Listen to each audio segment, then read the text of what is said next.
এ মা বোনেরা ভালো করে শুনুন, দাম্পত্য জিন্দেগি কেমন হয়, স্বামী স্ত্রীর মধ্যে ভালোবাসার সম্পর্ক কেমন হয়।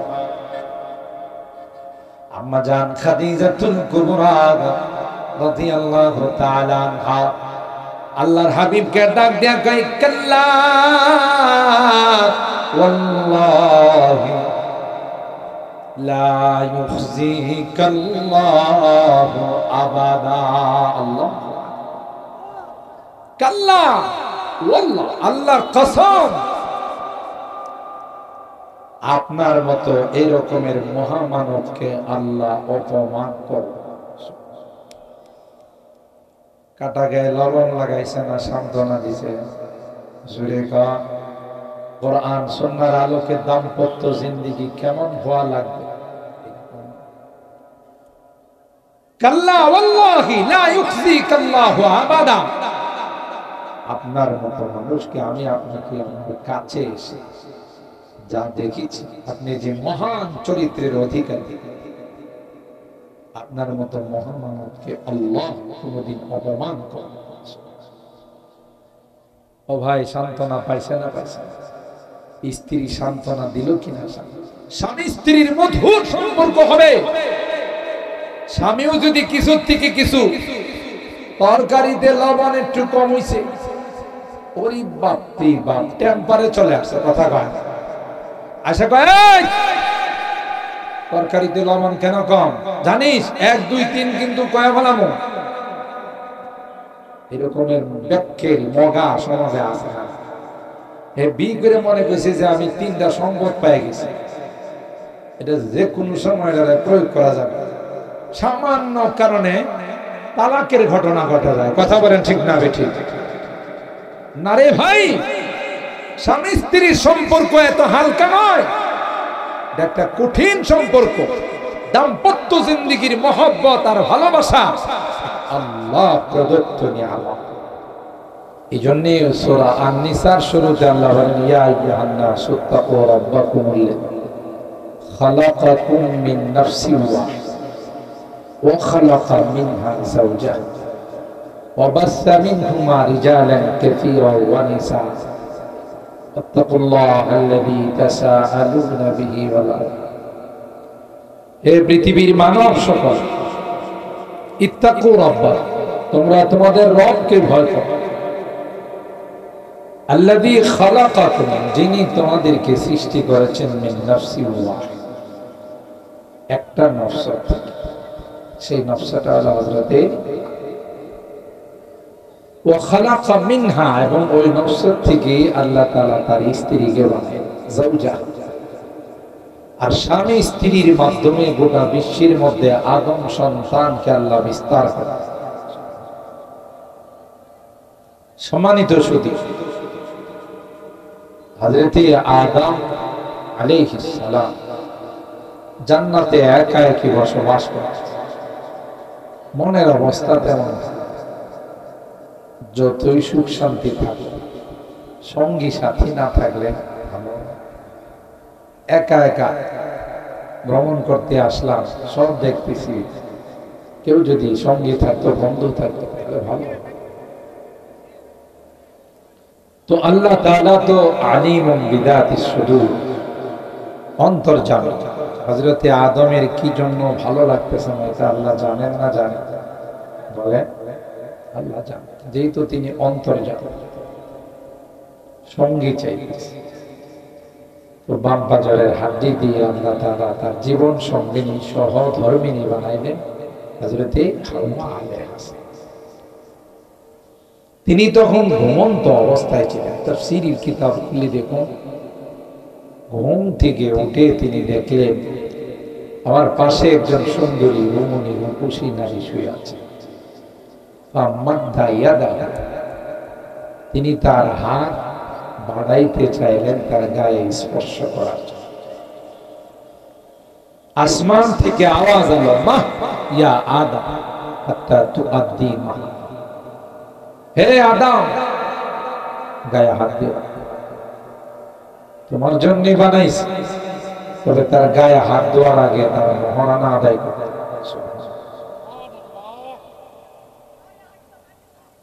হযরত আদম বললেন ওয়া মা মাহরুহা, এই সাউন্ডটা একটু বাড়াও না।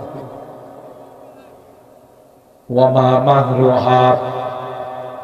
হযরত আদম বললেন আল্লাহ মোহর কি জিনিস, আমি তো মোহর বলতে কিছু জিনিস জানি না। ভালো করে শুনবেন, যারা আমাদেরকে বলেন এরা নবী শান জানে না, এরকমের লোক তো এই এলাকায় নাই বললেই চলে।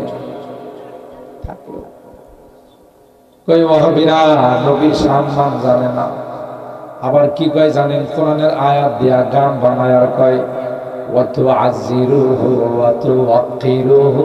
আল কোরআনের ঘোষণা, নবীজিরে তাজিম না করলে হাড্ডি গুড্ডি থাকবে না ইয়া রাসূলুল্লাহ। কোরআনের আয়াত দিয়ে কি বানাইছে? গান বানাইছে যে ওয়া তুআযিরুহু ওয়া তুওয়াক্কিরুহু। আল কোরআনের ঘোষণা, নবীজিরে তাজিম না করলে হাড্ডি গুড্ডি।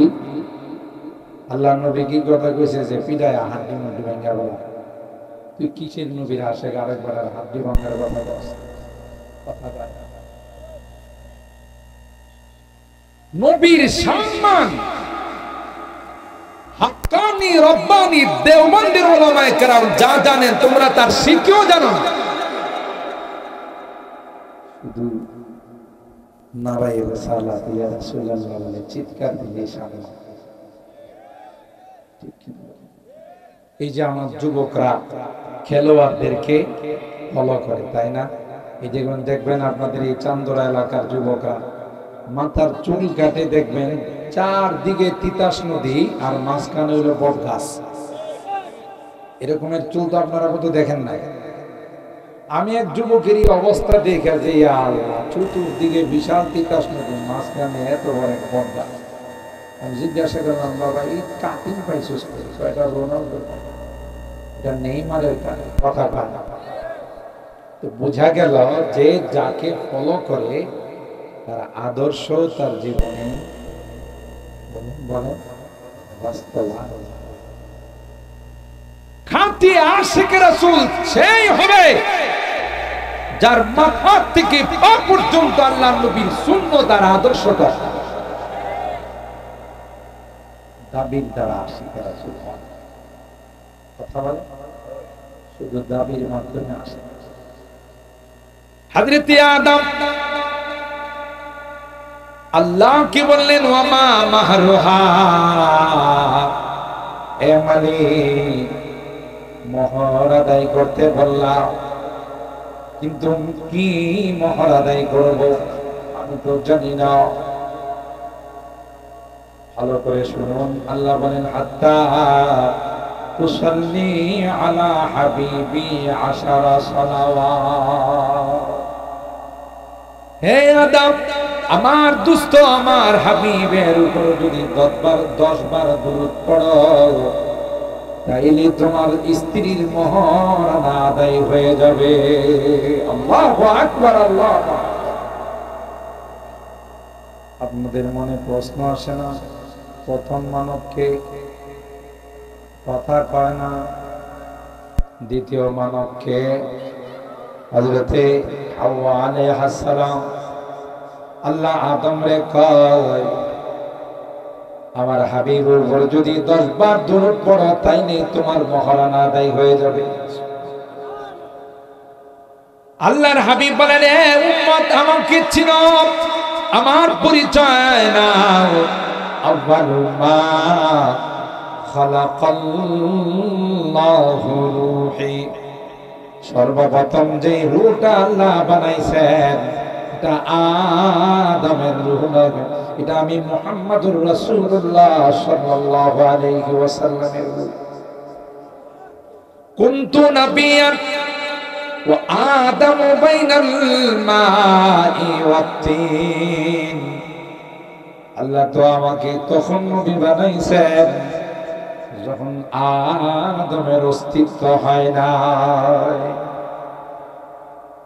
আমরা বলে নবী সম্মান জানো না,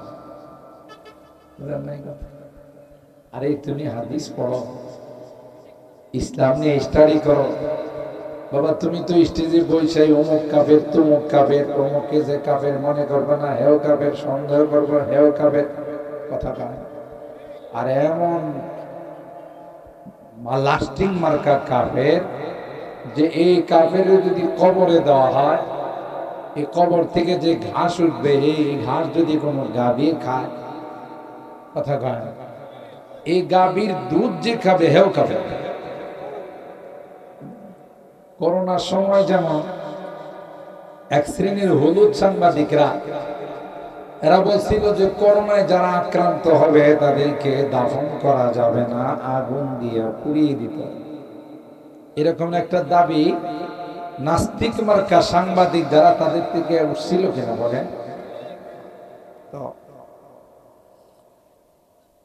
তাদেরকে জিজ্ঞাসা করা হয়েছিল কেন, যে করোনা এত পাওয়ারফুল মহামারী, করোনায় আক্রান্ত মানুষকে যদি গোরস্থানে দাফন করা হয়, যারা আগে শুয়ে রয়েছে ওরাও করোনায় আক্রান্ত, কথা না, কবরে যারা আগে থেকে দাফন হয়ে রয়েছে ওরা বলে কি জীবন এত বড় মারাত্মক। আমাকে যারা কাফের কয় কিছু মৌলবীরা, আচ্ছা আপনারা বুকে হাত দিয়া বলেন, আমরা যে এত মাহফিল করি, আমাদের ওলামায়ে দেওবন্দ কোন মাহফিলে শুনছে না কাউকে কাফের ফতোয়া দিছে? বলেন বলেন, বোঝার জন্য বলছি ভাই, আপনি সিনায় হাত দিয়ে বুঝে এত বড় শক্ত গালি কাফের বলা, যাকে কাফের বলা হলো সে যদি কাফের না হয় তাহলে এই গালিটা আসমানের মধ্যে চক্কর খাইতে থাকে। আল্লাহ কি বলে, আল্লাহ যাকে কাফের বলছে সে তো কাফের না, এখন আমি কি করব? তখন আল্লাহর পক্ষ থেকে হুকুম হয় যে কইছে এর মাথার উপরে যায়।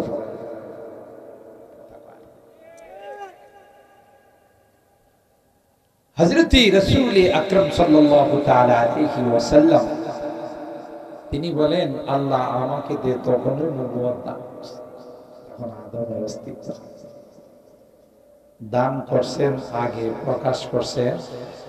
বলুন, যেমন আজকের মাহফিলের মধ্যমণি বলুনার হযরত, ইনি কি সবার আগে বয়ান করে যাবে না পরে আসবে? কথা বলেন। যিনি সেমিনারের মাহফিলের প্রধান আকর্ষণ, ইনি কিন্তু আগে আসেন না পরে আসেন। গোটা বিশ্বের যিনি টার্গেট, গোটা বিশ্ব যার জন্য আল্লাহ সাজাইছে, তিনি আর কেউ নয়, আমার নবী বিশ্বনবী হযরত মুহাম্মদুর রাসূলুল্লাহ সাল্লাল্লাহু আলাইহি। শুধু তাই নয়,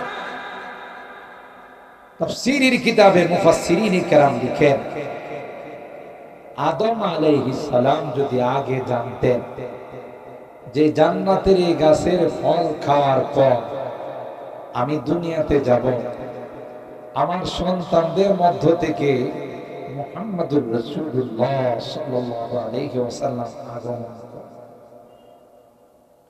তাইলে গাছের ফল নয়, মূল শিকড়টা তুলে তিনি খেবেন। কেন? ফল খাইলে যে অ্যাকশন হবে, শিকড় খাইলে অ্যাকশনটা কম হবে না বেশি হবে? ওই দ্রুত পৃথিবীতে আসার জন্য আমার আওলাদের থেকে বিশ্ব নবীর আগমন করে তিনি তাই आदम के लिए फख्रे आली नसबी है, आदम के लिए फख्रे आली नसबी है, मक्की मदनी हाशिमी वो मुत्तलबी है, पाकीज़ा तराज़ा अर्श समा जन्नती फिरदौस, पाकीज़ा तराज़ा अर्श समा जन्नती फिरदौस, आला में गहे पाके रसूले आरबी है इन्नल बुक़अतल्लती दुफिना फ़ीहा नबी सल्लल्लाहु अलैहि वसल्लम अफ़ज़लु मिन अर्शिर रहमान व अलैहिल इजमा। আল্লাহর হাবিব রওজায়ে পাকের যে অংশে শুয়ে আছেন, এই অংশের মর্যাদা, রওজায়ে পাকের মর্যাদা আল্লাহর আরশে আজিম থেকেও বেশি। আর আস্তে সুবহানাল্লাহ। এবং এর মধ্যে কোন রকমের আলেম ওলামাদের দ্বিমত আলাইহি ইজমা, বিশ্বের সকল উলামায়ে কেরামদের ইজমা, ঐক্যমত। তো মুহতারাম হাজিরিন, আল্লাহ তাআলা বলেন তোমাদের থেকে তোমাদের স্ত্রীগণকে বানিয়েছি। ওমিন আয়াতিহি আন খালাকা লাকুম মিন আনফুসিকুম আজওয়াজা। তাহলে বুঝা গেল প্রত্যেকের স্ত্রীর সঙ্গে তার স্বামীর একটা রূহানি কানেকশন আছে, ঠিক কিনা বলেন? আপনি চান্দুরার মানুষ, বিজয়নগরের মানুষ, আপনার বিয়ে হয়েছে সিলেটে, শ্বশুর বাড়ি সিলেট, রাজশাহী, খুলনা, চট্টগ্রাম। বিবাহের আগে তার সাথে আপনার কোনো পরিচয় না, মুরব্বীরা মিলে বিয়ে শাদীর ব্যবস্থা করছে। এরপরে যে স্বামী স্ত্রীর মধ্যে একটা মহব্বত আর ভালোবাসা, ওটা বিশ্বের মানুষ চেষ্টা করে এটা নষ্ট করতে পারবে? বলেন। আপনি যদি আপনার এই বন্ধন না ভাঙ্গেন, আপসের মধ্যে যদি সম্পর্ক আপনি ছিন্ন না করেন, নষ্ট না করেন, প্রেসিডেন্ট জো বাইডেন পারবে যে না আমি অর্ডার করছি আমি আমেরিকার প্রেসিডেন্ট? পারবে? কথা কন। শি জিনপিং পারবে? কথা কন। এত বড় গভীর কানেকশন, মহব্বত আর ভালোবাসা স্বামী স্ত্রীর মধ্যে হয়ে যায় বিসমিল্লাহ কবুল করার মাধ্যমে, কবুল বলার মাধ্যমে। গোটা বিশ্ব মিলেও তাদের এই মহব্বত আর ভালোবাসার সম্পর্ক নষ্ট করতে কে দিছেন এটা? ওয়ামিন আয়াতিহি আন খালাকা লাকুম মিন আনফুসিকুম আজওয়াজা লিতাসকুনু ইলাইহা ওয়া জাআলা বাইনাকুম মাওয়াদ্দাতাও ওয়া রাহমা। আল্লাহ ডাক দেয়া কয়, কি জন্য তোমার স্ত্রী বানাইলাম? তুমি বাহিরে যখন কোনো পেরেশানির শিকার হবে, বাহিরে যখন কোনো মুসিবত আসবে, কোনো বিপদ আসবে, ঘরে আইসা যখন তোমার ম্যাডামের সঙ্গে শেয়ার করবা, তোমার স্ত্রীর সঙ্গে বিনিময় করবা, স্ত্রী তোমাকে সান্ত্বনা দিবে। লিতাসকুনু ইলাইহা, স্ত্রী তোমাকে সান্ত্বনা দিয়ে বলবে না না, টেনশনের কোনো কারণ নেই, পেরেশান হওয়ার কোনো কারণ নেই। আপনার জানের উপর দিয়ে আঘাত যায় না, মালের উপর দিয়ে গেছে। আপনি বেঁচে থাকলে হাজারো মাল আপনার কদমে চুম্বন করবে।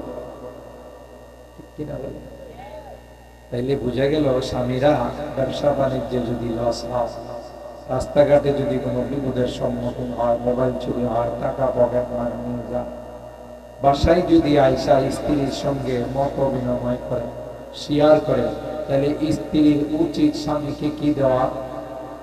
কথা কয় না? আমার মা বোনরা বয়ান শুনতেছেন না? হ্যাঁ, আজকের বিষয়টাই মা বোনদের বিষয়। স্ত্রীর উচিত স্বামীকে সান্ত্বনা দেওয়া। কিন্তু আজকালকার ম্যাডামরা কি মার্কা না একটু ভিন্ন। আপনারা চান্দরার ম্যাডামরা হয়তো একটু ভিন্ন, আমাদের ঢাকার ম্যাডামরা অন্য। আপনি যদি আইসা কন নাম নিয়ে বলেন আর বাচ্চার মা বলেন যে আজকে তো একটা কাম হচ্ছে, কি কাম হয়েছে? কোন সময় যে পকেট থেকে মোবাইলটা নিয়ে গেছে আমি কইতেই পারি। তখন আপনার স্ত্রীর জবাবটা কিরকম? তোমার মতো আলা বোলা মগা এর কাছ থেকে মোবাইল নিবে না তো কার কাছ থেকে নিবে? ওই বেড়া অনেকদিন যাবত অপেক্ষা ছিল যে মগারে পাওয়া যায় কিনা দিই। কথা পায় না, সান্ত্বনা দিল না, কাটা গায়ে লবণ লাগাইল। কথা পায়, এটা সুন্নত নয়। সময় কম, আমি টাচ দিয়ে যাচ্ছি। বুখারী শরীফ খুলে দেখুন, বাবু কাইফা কানা বাদুল ওয়াহি ইলা রাসূলিল্লাহ সাল্লাল্লাহু আলাইহি ওয়াসাল্লাম। আল্লাহর হাবিব যখন হেরা গুহায় গেলেন, ইতিহাস কম বেশি আপনাদের জানা। হেরা গুহাটা নির্জন এলাকা, হিজরা মুবারক থেকে 7 কিলোমিটার পাই জাবালে নূর। সেই জাবালে নূরের চূড়ায় থেকে আবার নিচে নামতে হয়। এটা হলো ছোট্ট একটি গুহা, যে গুহার নাম হলো হেরা গুহা। হেরা গুহায় যখন আল্লাহ নবী ওখানে ওহির জন্য আল্লাহ হযরত জিবরাইল আলাইহিস সালামকে পাঠাইলেন। আয়েশা তিনি বললেন, ইকরা ইয়া মুহাম্মদ, হে মুহাম্মদ আপনি পড়ুন। আল্লাহ নবী কি জবাব দিলেন? মা আনা বিকারি, না ভাই আমি তো লেখাপড়া করি। সিনাতে লাগায়া হযরত জিবরাইল আলাইহিস সালাম জোরে চাপ দিয়েছেন। চাপটা কি আস্তে না জোরে? জোরে কোন? জিবরাইল আলাইহিস সালামের গায়ে তো শক্তি নাই বললেই চলে। হ্যাঁ, 600 পর ছিল যার গায়ে পাখা দানা। একটা দিয়ে পৃথিবীতে আঘাত করলে সেকেন্ডের মধ্যে পৃথিবী উলটপালট হয়ে যায়। সুবহানাল্লাহ। কালকে কয়েন গোটা পৃথিবী উলটপালট হয়ে যাবে এরকমের ডানা। আর পর কয়টা? জোরে বলে 600। তাহলে কি শক্তিটা তার গায়ে! আল্লাহর হাবিবকে চাপ দিলেন একবার, দুইবার, তৃতীয়বার বললেন, ইকরা বিসমি রাব্বিকাল্লাযী খালাক, খালাকাল ইনসানা মিন আলাক, ইকরা ওয়া রাব্বুকাল আকরামুল্লাযী আল্লামা বিল কলম, আল্লামাল ইনসানা মা লাম ইয়ালাম। যে বলছে আপনার রবের নামে পড়ুন, আমার নবী আর দেরি করেন নাই, পড়া শুরু করেন। সুবহানাল্লাহ। দেরি করেন নাই, পড়া শুরু করে দিলেন। কিন্তু চাপ যে খাইছে এটার একটা অ্যাকশন শরীরে আছে না? কথা কথা। আল্লাহর হাবিবের অন্তরটা থরথর করে কাঁপতেছে, গায়ের মধ্যে প্রচন্ড পরিমাণে জ্বর চলে আসছে। কার সঙ্গে শেয়ার করবে রে? পয়গম্বরের মাও নাই, বাবাও নাই। দুঃখের কথা, বিপদের কথা কার কাছে বলবে? সহধর্মিনী আম্মা জান খাদিজাতুল কুবরা রাদিয়াল্লাহু তাআলা আনহা তাকে এসে বললেন, খাদিজা জাম্মিলুনি জাম্মিলুনি, এ খাদিজা কে যেন আমাকে চাপ দিল? খাদিজা গায়ে প্রচন্ড পরিমাণে জ্বর চলে আসছে, কম্বল দিয়া জড়ায়া ধরো রে, আমার মনে হয় আমি বাঁচব না। আমার ভাইরা, আমাদের ম্যাডামরা হলে কি কইতো জানি যে তোমার ওখানে যাইতে খুশি লোকে মানে বুধ ভূত বৈশা রয়েছে, ফেরেত বৈশা রয়েছে। তুমি ওখানে গেছো, কে যেন তোমার চাপ দিছে, আর এখন তুমি গায়ে জ্বর আসছে, বলতেছো তুমি বাঁচবা না। এ মা বোনেরা, ভালো করে শুনুন, দাম্পত্য জিন্দেগি কেমন হয়, স্বামী স্ত্রীর মধ্যে ভালোবাসার সম্পর্ক কেমন হয়। আম্মা জান খাদিজাতুল কুবরা রাদিয়াল্লাহু তাআলা আনহা আল্লাহর হাবিবকে ডাক দেয়া কয়, কাল্লা ওয়াল্লাহি লা ইউখজিকাল্লাহু আবাদা। আল্লাহ, কাল্লা আল্লাহর কসম, আপনার মতো এই রকমের মহামানবকে আল্লাহ অপমান করবে। কাটা গায়ে লবণ লাগাইছে না সান্ত্বনা দিছে? জুড়ে কর। কোরআন সুন্নাহর আলোকে দাম্পত্য জিন্দেগি কেমন হওয়া লাগবে? কাল্লা ওয়াল্লাহি লা ইউখজিকাল্লাহু আবাদা। আপনার মতো মানুষকে আমি আপনাকে আপনার কাছে এসে যা দেখেছি, আপনি যে মহান চরিত্রের অধিকারী, আপনার মতো মহামানবকে আল্লাহ কোনদিন অপমান করে। ও ভাই, সান্ত্বনা পাইছে না পাইছে? স্ত্রী সান্ত্বনা দিল কিনা? স্বামী স্ত্রীর মধুর সম্পর্ক হবে। স্বামীও যদি কিছু থেকে কিছু তরকারিতে লবণ একটু কম হইছে, ওরে বাপরে বাপ, টেম্পারে চলে আসছে। কথা কয়, আশা কয় তরকারিতে লবণ কেন কম জানিস? 1 2 3 কিন্তু কয়া ফেলামো। এরকমের ব্যাখ্যের মগা সমাজে আছে না। এ বি করে মনে করছে যে আমি 3টা সম্পদ পেয়ে গেছি। এটা যে কোনো সময় প্রয়োগ করা যাবে। সামান্য কারণে তালাকের ঘটনা ঘটা যায়। কথা বলেন ঠিক না বেঠিক? না রে ভাই, স্বামী স্ত্রীর সম্পর্ক এত হালকা নয়, এটা একটা কঠিন সম্পর্ক। দাম্পত্য জিন্দেগীর মহব্বত আর ভালোবাসা আল্লাহ প্রদত্ত নিয়ামত। যাদের মধ্যে এটা থাকবে না, স্বামী বিদেশে থাকে, এর জন্য টাকা পয়সা পাঠা, কসমেটিক্স সহ দামি দামি জিনিস পরে, আর বিদেশে থাকার সুবাদে আরেকজনের সাথে টুকরো টুকরো করে, এরকমের মহিলা আছে না? নিমক হারাম, গাদ্দার, স্বামী রুদ্রে বৃষ্টিতে পুড়ে তোমার জন্য টাকা পাঠা, আর তুমি আরেকজনের সাথে প্রেম করো। এরকমের মহিলা তো বোধ পুরা ব্রাহ্মণবাড়িয়া ডিস্ট্রিক্টে একজন। হ্যাঁ, আর এরা আবার কালকে মিছিল বাইর করবো না তো, যে এমল বিজন আমাদের বিজয়নগরের ডিস্ট্রিক্টে ঢুকতে, বিজয়নগরের বর্ডারে ঢুকতে না পারে। তোমার স্বামী তোমার জন্য, তোমার বাচ্চাদের জন্য বিদেশের জমিনে কত কষ্ট করত, গেলে বোঝা যায়। প্রচন্ড রোদের মধ্যে সুন্দর চেহারাটা কালো হয়, দুইটা পয়সা কামাই করার, আর তুমি নিমক হারাম করো। আল মারাতু ইদা সাল্লাত খামসাহা ওয়া সামাত শাহরাহা ওয়া আহসানাত ফারজাহা ওয়া আতাআত বা'লাহা ফালতাদখুল মিন আইয়ি আবওয়াবিল জান্নাতি শাআত। আল্লাহর পয়গম্বর বলেন, যেই নারী 5 ওয়াক্ত নামাজ পড়বে, রমজান মাসের রোজা রাখবে, নিজের লজ্জাস্থানকে হিফাজত করবে, স্বামীর আনুগত্য স্বীকার করবে, আল্লাহর হাবিব ডাক দেয়া কয়, ওই নারীর মৃত্যুর সাথে সাথে জান্নাতের সবগুলো গেট দিয়া তাকে আহ্বান করা হবে। আসো, তোমার মতো নেককার দিনদার আল্লাহ ওয়ালি নারীর জন্যই আমি জান্নাত লালায়িত। সুবহানাল্লাহ। পরবর্তীতে কি আছে নিয়ে আসতে পারে, আমি 10টা ছেড়ে দিই। সম্মানিত সুধী, সম্মানিত সুধী, খুব ভালো করে মনে রাখবেন, এটা আল্লাহ প্রদত্ত নিয়ামত। এই নিয়ামতকে অবজ্ঞা করার কোনো সুযোগ নাই।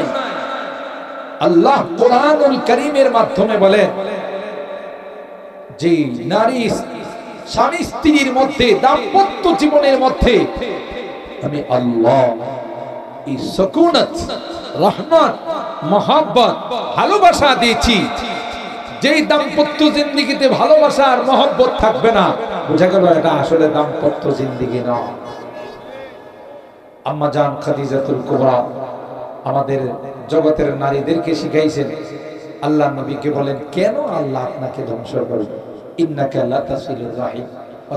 দিকে শিক্ষা নিতে হবে যে দাম্পত্য জিন্দেগি কেমন হওয়া উচিত, দাম্পত্য জিন্দেগির সম্পর্ক কেমন হওয়া উচিত।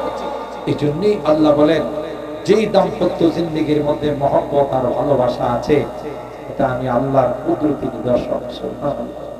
এই যুবক, শেষ কথা তোমাদেরকে বলে যায়, এই মহব্বতটা যখন রিজার্ভ থাকে, ভালোবাসাটা যখন রিজার্ভ থাকে, অবৈধভাবে যখন ক্ষয় না হয়, তখন স্বামী স্ত্রীর ভালোবাসাটা পাকা পুক্ত হয়।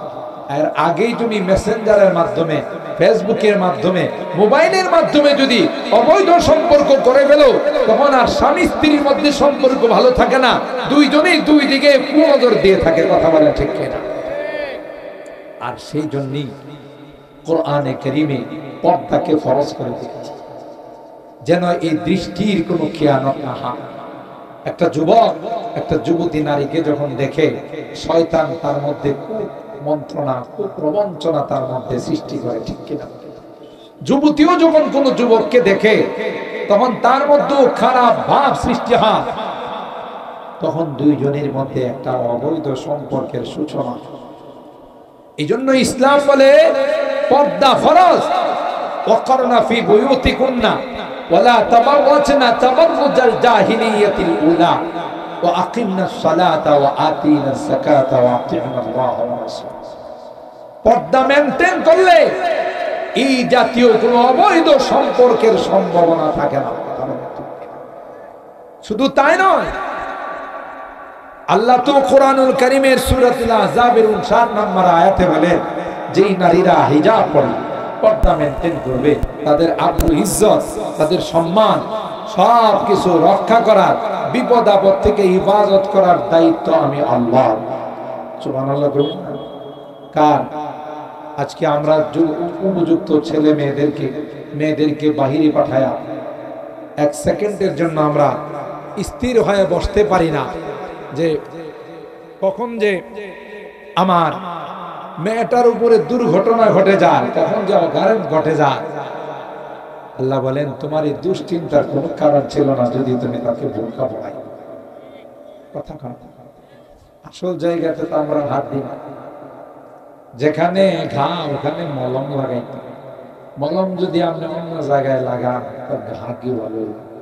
কথা কন, আমি অনেক বয়ানে বলে থাকি, বাইক অ্যাক্সিডেন্ট করছে মনে করেন সাহস অথবা মাদক, ডাক্তারের কাছে গিয়ে বলছে যে বাইক অ্যাক্সিডেন্ট করে আমি ব্যথা পেয়েছি। ডাক্তার বলছে বিদেশি মলম, এটা যেখানে অ্যাক্সিডেন্ট করছেন, যেখানে ব্যথা পেয়েছে ওখানে লাগাইলে আশা করা যায়।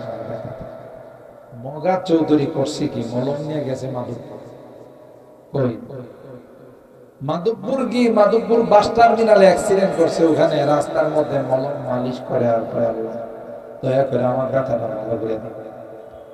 মালিশ করছে কই?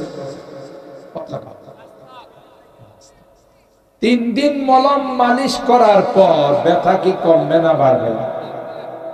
ডাক্তারের কাছে এসে কয়, ডাক্তার সাহেব কি মলম দিলেন, আমি 3 দিন মালিশ করলাম, আমার ব্যথা তো একটুও কমে না। ডাক্তার সাহেব বললেন, আমি যেভাবে বলছি সেভাবে মালিশ করছেন? বলে হ্যাঁ। কিভাবে করছেন? আপনি বলছেন না যেখানে ব্যথা পাইছেন সেখানে 3 দিন মালিশ করবেন।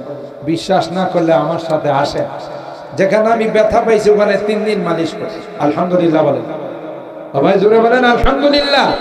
হযরত পীর সাহেব হুজুর দামাত বারাকাতুহু আমাদের মাঝে উপস্থিত হয়ে গেছেন। আল্লাহ হযরতের হায়াতে বরকত দান। আমিন বলেন।